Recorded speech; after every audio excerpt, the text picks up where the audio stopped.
Réseau Ferré de France est une entreprise qui met en place des démarches de concertation et de participation du public innovantes depuis une quinzaine d'années. Parmi ces démarches, depuis 2 ans à peu près, nous mettons en place des ateliers citoyens.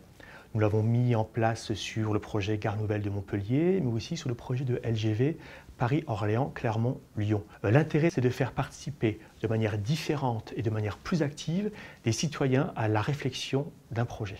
Pour veiller au bon déroulement d'un atelier citoyen, nous faisons appel à une tierce personne indépendante qui est un garant de la concertation. Le rôle du garant extérieur, c'est garantir que le processus de concertation est équitable, sincère, que l'information est accessible, que chacun peut s'exprimer. La plupart de nos ateliers réunissent en général des volontaires qui sont invités à entrer dans un processus et à s'engager pour 2 ou 3 réunions. Ce qu'on a innové depuis cette année avec l'atelier citoyen qui a été organisé sur la gare nouvelle de Montpellier, c'est le tirage au sort. Quand on tire au sort, on peut vraiment constituer un échantillon qui est plus proche, au fond, de la population concernée par notre projet. On a tiré au sort 40 citoyens de l'agglomération et on leur a demandé d'être avec nous pour 3 journées entières.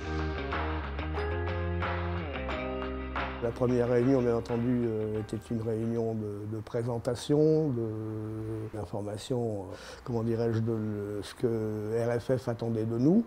Le deuxième jour, ça a été la gare d'Avignon qu'on a visitée. On a vu que la gare avait ses défaillances, ses qualités, mais par rapport à l'handicap, il y avait pas mal de problèmes. L'après-midi, nous avons travaillé avec des spécialistes de l'environnement, spécialistes de l'architecture, donc aussi par petits groupes, et on passait à différents ateliers, mais avec des professionnels qui nous aidaient à vérifier si nos propositions ou nos objectifs par rapport à la gare étaient soit viables, soit irréalisables. Et la troisième séance, ça a été la séance la plus sportive, puisqu'il a fallu arriver à tout ce qu'on avait vu, tout ce qu'on avait projeté. Il a fallu le synthétiser, le mettre en forme, en parole.